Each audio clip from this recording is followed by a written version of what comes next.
Lord, आप सभी को जय मसीह की। आज हमारे बाइबल मनन का विषय है विश्वास में बढ़ते जाना। एक दिन एक मनुष्य अपने इकलौते पुत्र जो दुष्टात्मा से पीड़ित था उसे लेकर प्रभु यीशु मसीह के पास आया था, परंतु वहां पर यीशु नहीं था बल्कि उसके चेले थे। तब उसने प्रभु यीशु के चेलों से कहा कि वे दुष्टात्मा को निकाल दे, परंतु वे निकाल न सके। इस कारण उस पीड़ित बालक का पिता चेलों के विषय कुड़कुड़ाने लगा, जिस कारण शास्त्री भी उनके साथ विवाद कर रहे थे। तथा जब यीशु वहां पर आया तो वह अपने बालक को यीशु के पास लाने के बजाय यीशु के सम्मुख ही चेलों के विषय कुड़कुड़ाने लगा, और इसके साथ ही उसने यीशु पर भी अविश्वास जताते हुए कहा कि यदि तू कुछ कर सके तो हम पर तरस खाकर हमारा उपकार कर।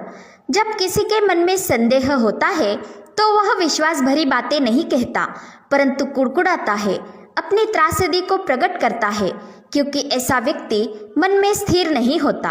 और जैसे कि वह विश्वास जताने के लिए गूंगा ही हो जाता है। और हम देखते हैं कि कभी कभी कोई मनुष्य जन्म का गूंगा इसलिए होता है क्योंकि वह जन्म से सुन नहीं पाता, अर्थात जो जन्म का बहरा होता है वह बोल भी नहीं पाता। इस रीति से मनुष्य में जो अविश्वास होता है, अर्थात जो विश्वास जता नहीं सकता, वह प्रभु से न सुनने के कारण भी होता है, क्योंकि वचन के अनुसार विश्वास सुनने से और सुनना मसीह के वचन से होता है। हमारे अविश्वास का उपाय प्रभु के वचन से ही होता है, क्योंकि प्रभु सब कुछ जानता है। और हम देखते हैं कि जब उस बालक के पिता को प्रभु यीशु ने कहा कि यदि तू कर सकता है, यह क्या बात है, विश्वास करने वाले के लिए सब कुछ हो सकता है। तब उस बालक के पिता ने तुरंत गिड़गिड़ाकर कहा, हे प्रभु, मैं विश्वास करता हूँ, मेरे अविश्वास का उपाय कर। यह कहते हुए उसने प्रभु यीशु से सुनकर उस पर विश्वास ही किया था। अर्थात कभी कभी हमारे अविश्वास का कारण हम आप ही नहीं जानते हैं, परंतु प्रभु यीशु सब कुछ जानता है। जैसे कि उस पीड़ित बालक का पिता यह जानता था कि उसके पुत्र में गूंगी आत्मा समाई है, परंतु वो यह नहीं जानता था कि उसमें बहरी आत्मा भी है, जो केवल प्रभु यीशु जानता था। और जब प्रभु यीशु ने उस अशुद्ध आत्मा को यह कहकर डांटा कि हे गूंगी और बहरी आत्मा, मैं तुझे आज्ञा देता हूँ, उसमें से निकल आ और उसमें फिर कभी प्रवेश न कर, तब वह चिल्लाकर और उसे बहुत मरोड़ कर निकल आई और वह बालक मरा हुआ सा हो गया। यहाँ तक कि बहुत लोग कहने लगे कि वह मर गया, परंतु यीशु ने उसका हाथ पकड़ के उसे उठाया और वह खड़ा हो गया। प्रभु के चेले उस दुष्टात्मा को निकालने में असमर्थ इसलिए नहीं थे कि वे अविश्वासी थे, परंतु इसलिए कि उनमें विश्वास की घटी हो गई थी, अर्थात अल्प विश्वास के कारण वे असमर्थ ठहरे। विश्वास में सामर्थ होती है, परंतु अल्प विश्वास मनुष्य को असमर्थ बना देता है, और यह अल्प विश्वास दीर्घकाल तक बना रहा तो उसका अंत अविश्वास में होता है, और ऐसा व्यक्ति प्रभु से दूर होने लगता है, उसकी बातें नहीं सुनता और न ही उस पर विश्वास करता है, क्योंकि उसमें विश्वास ही नहीं होता, जिस कारण वह प्रभु की बातों के रहस्य भी नहीं जान पाता। वह सिर्फ वर्तमान स्थिति पर मन लगाकर निराशा की ओर बढ़ता है और अनुचित चुनाव करके विनाश की ओर चलने लगता है। जैसे कि यहूदा इस्करियोती ने अपने अपराध का एहसास होने पर मन फिराकर प्रभु के पास लौट आने के बजाय आत्मघात किया। उसने अपने आप को फांसी दी थी। पवित्र आत्मा पाने के पूर्व पतरस ने भी कभी कभी अल्पविश्वास जताया था, और जब यीशु को धोखे से पकड़वाया गया था तो यहूदियों के डर के कारण उसने अविश्वास भी जताया, परंतु उसका मन प्रभु से दूर न हुआ था, क्योंकि हम देखते हैं कि वह प्रभु का 3 बार इनकार करने के पश्चात फूट फूट कर रोया और मन फिराया। उसका मन प्रभु से दूर न था, और जब पुनरुत्थान के पश्चात प्रभु ने उससे मुलाकात की तो उसने प्रभु पर विश्वास ही किया और पवित्र आत्मा की वह सामर्थ पाई जिससे वह विश्वास में बढ़ता ही गया। वह कभी पीछे नहीं मुड़ा, क्योंकि विश्वास योग्यता पवित्र आत्मा का ही फल है। जो अल्प विश्वास या अविश्वास होने पर भी प्रभु यीशु से सुनने की चाह नहीं रखता, वह पूर्वाग्रही सोच पर चलता है और सत्य जानने की इच्छा नहीं रखता, परंतु सत्य का विरोध करता है और बंधन मुक्त नहीं हो पाता, क्योंकि सत्य ही हमें बंधन मुक्त करता है, जो सत्य प्रभु यीशु मसीह में ही है। जैसे कि हम देखते हैं कि जब प्रभु यीशु ने एक गूंगे में से दुष्टात्मा निकाल दी थी और वह गूंगा बोलने लगा था। तब यह देखकर भी फरीसियों ने यीशु के विषय कहा कि यह तो दुष्टात्माओं के सरदार की सहायता से दुष्टात्माओं को निकालता है। और ऐसे जन अपने जीवन में प्रभु के सामर्थ्य काम नहीं देख पाते, क्योंकि हम देखते हैं कि प्रभु यीशु ने अपने ही नासरत नगर में सामर्थ के काम नहीं किए, क्योंकि उस नगर वासियों ने अविश्वास के कारण प्रभु यीशु के विषय ठोकर खाई थी और यीशु का निरादर किया था। अर्थात हम अपने ही सोच विचार पर, तर्क वितर्क पर चलते हुए प्रभु की बातों को नहीं समझ सकते। इसके लिए हमें प्रभु से ही सुनना अवश्य है और इसीलिए हमें पवित्र आत्मा दिया गया है, जो मसीह की बातों में से लेकर हमें बताता है, उसके वचन के प्रकाशन हम पर खोलता है, उसकी गुड़ बातों को हम पर प्रकट करता है और हमारी अगुवाई करता है, क्योंकि उसकी सेवा भी हम अपनी ही बुद्धि से, अपने ही सोच विचार से नहीं कर सकते। जैसे कि हम देखते हैं कि इस पीड़ित बालक को चंगा करने के पूर्व प्रभु यीशु पतरस, याकूब और यूहन्ना को साथ लिए हुए ऊंचे पहाड़ पर गया था, क्योंकि वह सब कुछ पिता के आज्ञानुसार ही करता था। और इस पहाड़ पर उसे पिता ने ही बुलाया था, जहां पर उसका रूपांतर हुआ था, क्योंकि उसका मुंह सूर्य की नाई चमका और उसका वस्त्र ज्योति की नाई उजला हो गया। और चेलों को मूसा के साथ एलिया दिखाई दिया। वे यीशु के साथ बातें कर रहे थे। तब चेले बहुत डर गए थे और डर के चलते पतरस ने यीशु से कहा, हे रब्बी, हमारा यहाँ रहना अच्छा है, इसलिए हम 3 मंडप बनाए, एक तेरे लिए, एक मूसा के लिए और एक एलिया के लिए। तब एक बादल ने उन्हें छा लिया और उस बादल में से यह शब्द निकला कि यह मेरा प्रिय पुत्र है, तुम उसकी सुनो। तब उन्होंने एकाएक चारों ओर दृष्टि की तो यीशु को छोड़ अपने साथ और किसी को न देखा। और तब पहाड़ से उतरते समय यीशु ने उन्हें आज्ञा दी कि जब तक मनुष्य का पुत्र मरे हुओं में से जी न उठे, तब तक जो कुछ तुमने देखा है वह किसी से न कहना। चेलों ने इस बात का स्मरण रखा, परंतु वे आपस में वाद विवाद करने लगे कि मरे हुओं में से जी उठने का क्या अर्थ है। चेले प्रभु से सुनते थे, परंतु वे आप ही उन बातों को नहीं समझ पाते थे। परंतु जब प्रभु यीशु उन्हें समझाता था तो वे समझ जाते थे, क्योंकि तब तक पवित्र आत्मा उन्हें नहीं दिया गया था। परंतु हमें यह भी देखने मिलता है कि इन चेलों के मन में जब भी प्रश्न आते थे तो वे उसे प्रभु यीशु के सम्मुख ही रखते थे, उसे पूछते थे। इस तरह चेलों ने पहाड़ से उतरते समय भी यीशु से पूछा कि शास्त्री क्यों कहते हैं कि एलिया का पहले आना अवश्य है,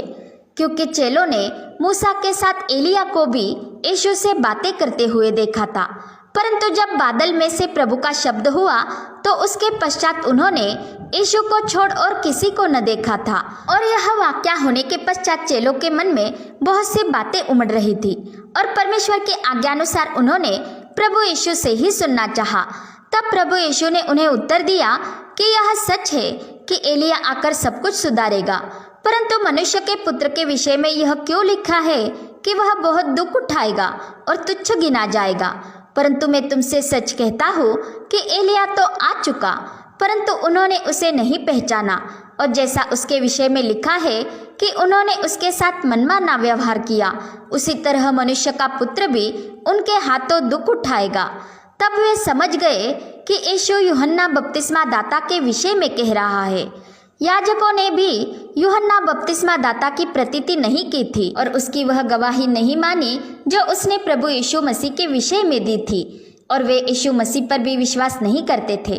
क्योंकि वे न जान पाए कि यूहन्ना बपतिस्मा दाता यहोवा के वचन ही के अनुसार उसके द्वारा भेजा गया परमेश्वर का वह दूत है जो प्रभु के आगे उसका मार्ग सुधारेगा। और प्रभु यीशु मसीह ही वो ही प्रभु है जो परमेश्वर की नई वाचा का दूत होकर अचानक अपने मंदिर में आएगा, और जिसे वे चाहते हैं और जिसकी वे बाट जोहते हैं वो आ चुका है। और हम जानते हैं कि विश्वास के बिना परमेश्वर को प्रसन्न करना अनहोना है, क्योंकि परमेश्वर के पास आने वाले को यह विश्वास करना चाहिए कि वो है और अपने खोजने वालों को प्रतिफल देता है। परंतु घटने वाले विश्वास के कारण हम अविश्वास की ओर बढ़ने लगते हैं और परमेश्वर से परे होने लगते हैं, जिस कारण हम उससे अनुग्रह और सामर्थ पाने में असमर्थ ठहरते हैं, क्योंकि अल्प विश्वास के कारण हम शरीर की भावनाओं के वश में होते हैं और तब हम परमेश्वर के निकट नहीं आते। तो हम अपने आप को निर्बल पाते हैं। और हम देखते हैं कि जब प्रभु यीशु ने उस बालक में से दुष्टात्मा को निकाला था तो चेलों ने एकांत में यीशु के पास आकर कहा कि हम इसे क्यों न निकाल सके। तब प्रभु यीशु ने उनसे कहा, तुम्हारे अल्प विश्वास के कारण, क्योंकि मैं तुमसे सच कहता हूँ, यदि तुम्हारा विश्वास राई के दाने के बराबर भी हो तो इस पहाड़ से कह सकोगे कि यहाँ से सरक कर वहाँ चला जा, तो वह चला जाएगा और कोई बात तुम्हारे लिए अनहोनी न होगी। राई का दाना सब बीजों में छोटा है, परंतु जब वह खेत में बोया जाता है तो वह ऐसा बढ़ जाता है कि एक बड़ा पेड़ हो जाता है, और तब वह राई का दाना इस कदर बहुगुणित हो जाता है कि उस पेड़ पर आकाश के पंछी भी आकर बसेरा करने लगे तो भी वह घटता नहीं, परंतु बढ़ता ही जाता है, क्योंकि वह बीज फैलता जाता है। इसी के समान यदि हमारा विश्वास राई के दाने के समान छोटा ही क्यों न हो, परंतु उसका खेत में बोया जाना और उसे पनपने देना अवश्य है, और तब ही वह बड़े वृक्ष में बदल जाएगा। अर्थात हमारा छोटा सा विश्वास बड़ा सामर्थ्यशाली हो जाता है। और जैसे कि प्रभु यीशु ने कहा कि स्वर्ग का राज्य भी राई के एक दाने के समान ही है, जिसे किसी मनुष्य ने लेकर अपने खेत में बो दिया, और जो बढ़कर सब साग पात से बड़ा एक ऐसा पेड़ हो जाता है जिसकी डालियों पर आकाश के पंछी आकर बसेरा करते हैं। और 1 कुरिन्थियों 3:9 के अनुसार परमेश्वर की खेती हम ही है, तथा लूका 17:21 के अनुसार परमेश्वर का राज्य हमारे ही बीच में है। परंतु यह तब होगा जब हम विश्वास के द्वारा मसीह यीशु को हमारे हृदय में बसने देते हैं और पवित्र आत्मा की अगुवाई में मसीह के वचन पर मनन करते हैं, उसे ग्रहण करते हैं और मसीह के वचन को अपने हृदय में अधिकारी से बसने देते हैं। प्रभु के पवित्र जनों के साथ अर्थात विश्वासियों के साथ संगति करने से भी हम विश्वास में बढ़ते जाते हैं और सामर्थ के काम प्रकट होते हैं। जैसे कि हम देखते हैं कि प्रेरितों के समय में सब विश्वास करने वाले इकट्ठे रहते थे और प्रतिदिन एक मन होकर मंदिर में इकट्ठे होते थे और प्रेरितों से शिक्षा पाने में, संगति रखने में, रोटी तोड़ने में और प्रार्थना करने में लौलीन रहते थे। प्रभु की स्तुति आराधना करते थे तो सब लोग प्रभु के भय में चलते थे और विश्वास में उन्नति करते जाते थे, जिस कारण बहुत से अद्भुत काम और चिन्ह प्रेरितों के द्वारा प्रकट होते थे, और जो उद्धार पाते थे उनको प्रभु प्रतिदिन उनमें मिला देता था, क्योंकि ऐसे विश्वासी जन सब पवित्र लोगों के साथ मसीह यीशु के उस प्रेम को भली भांति समझने की सामर्थ पाते जाते हैं जो ज्ञान से परे है, और परमेश्वर की सारी भरपूरी तक परिपूर्ण होते जाते हैं। और पवित्र आत्मा उन विश्वासियों में और कलीसिया में अपने सामर्थ के काम करता है, और वह ऐसा सामर्थ्य है कि हमारी विनती और समझ से कहीं अधिक काम कर सकता है, क्योंकि हम पवित्र आत्मा से ही अपने भीतरी मनुष्यत्व में सामर्थ्य पाकर बलवंत होते जाते हैं। और इस सामर्थ्य विश्वास के सम्मुख कोई अपदूत टिक नहीं पाता, क्योंकि हम प्रभु यीशु मसीह के प्रेम में जड़ पकड़कर नींव डालते हैं। अर्थात हम विश्वास में उस बड़े पेड़ के समान बढ़ते हैं जो एक छोटे से बीज से बोया गया था, और हम जानते हैं कि पेड़ ही फल लाता है, इसलिए बीज का बोया जाना भी अवश्य है। और तब हम में वह विश्वास कार्य करता है जिसके द्वारा हम प्रभु में आशा की हुई बातों की स्थिर प्रतीक्षा करते हैं और अनदेखी वस्तुओं के विषय दृढ़ धारणा रखते हैं। और ऐसा विश्वास करने वाले परमेश्वर से प्रतिफल पाते हैं, क्योंकि हमारी आशा उस जीवते परमेश्वर पर है जो सब मनुष्यों का और निज करके विश्वासियों का उद्धार करता है। इस कारण विश्वासी जन आंखों देखी बातों पर नहीं बल्कि विश्वास पर चलते हैं, जैसे कि राजा दाऊद ने अपने भजन में परमेश्वर की आत्मा से प्रेरित होकर कहा कि यद्यपि मैंने कहा था कि मैं अत्यंत दुखी हूँ, तब भी मैंने परमेश्वर पर भरोसा रखा था। अर्थात उसने जो ऐसा कहा उसे विश्वास की कसौटी पर कसकर कहा, और पवित्र शास्त्र के अनुसार यह कहने वाले को विश्वास का आत्मा कहा है, और वो ही विश्वास का आत्मा आज हम में भी कार्य करता है जब हम अपने विश्वासी जीवन की नींव चट्टान पर रखते हैं। और तब चाहे मेघ बरसकर बाढ़ें आती हो, आंधियाँ चलती हो और उस घर पर टक्करें लगती हो, तो भी वह नहीं गिरता, क्योंकि उसकी नींव चट्टान पर है, और वह चट्टान है मसीह यीशु के वचन पर किया गया दृढ़ विश्वास और उसके अनुसार किया गया आचरण, अर्थात जब हम अपने ही सोच विचार से या संसार के ज्ञान से नहीं चलते और अपनी ही समझ का सहारा नहीं लेते, परंतु बुराई से परे होकर उस प्रभु पर संपूर्ण मन से भरोसा रखते हैं जो कल आज और युगानुयुग एक सा है और जिसकी बातें अटल है, इसलिए जो वचन कहलाती है, उस वचन को हम पवित्र आत्मा की अगुवाई में सुनते हैं, उस पर मनन करते हैं और उसे ग्रहण करते हैं और उसी के अनुसार आचरण भी करते हैं, तो हम निश्चय विश्वास में बढ़ते जाते हैं, क्योंकि विश्वास मसीह यीशु के वचन के सुनने से ही आता है। अर्थात जब हम प्रभु के वचन पर विश्वास करते हैं और उस विश्वास से ही शब्द कहते हैं, तो हम उन निर्बलताओं पर जय पाते हैं जो हमें विश्वास में बढ़ने नहीं देती। हम उन ठोकर के कारणों से पार हो जाते हैं जिन्हें हम अपने ही बलबूते पर दूर करने के लिए असमर्थ हैं। हम उन बाधाओं को हटा सकते हैं जो हमारे आत्मिक जीवन में उन्नति करने के लिए पहाड़ के समान है। इसलिए हम में बढ़ने वाला विश्वास चाहिए, घटने वाला नहीं, क्योंकि हम देखते हैं कि जब चेलों ने प्रभु यीशु से पूछा कि इस दुष्टात्मा को हम क्यों नहीं निकाल पाए, तो प्रभु यीशु ने उसमें की बाधा को उन पर प्रकट करते हुए कहा कि तुम्हारे अल्प विश्वास के कारण, और इसका उपाय भी बताते हुए यह कहा कि प्रार्थना और उपवास के सिवा किसी और उपाय से दुष्टात्मा की यह जाति नहीं निकाली जा सकती। इस उपवास प्रार्थना में हम केवल भूखे रहकर विनती नहीं करते, परंतु हम पवित्र आत्मा से सामर्थ ग्रहण करते हैं और हमारे विश्वास को बोते हैं, जो राई के दाने के बराबर ही क्यों न हो। अर्थात हम विश्वास का शब्द बोलते हैं जिसके द्वारा अद्भुत काम प्रकट होते हैं और हम विश्वास करने में बढ़ते जाते हैं। इसलिए केवल प्रभु से मांगने से विश्वास नहीं बढ़ता, परंतु प्रथमतः हमें अपने मनरूपी भूमि में उसके वचन के बीज को बोने देना भी अवश्य है, क्योंकि विश्वास मसीह के वचन से ही आता है। और हम देखते हैं कि जब प्रेरितों ने प्रभु यीशु से कहा कि हमारा विश्वास बढ़ा,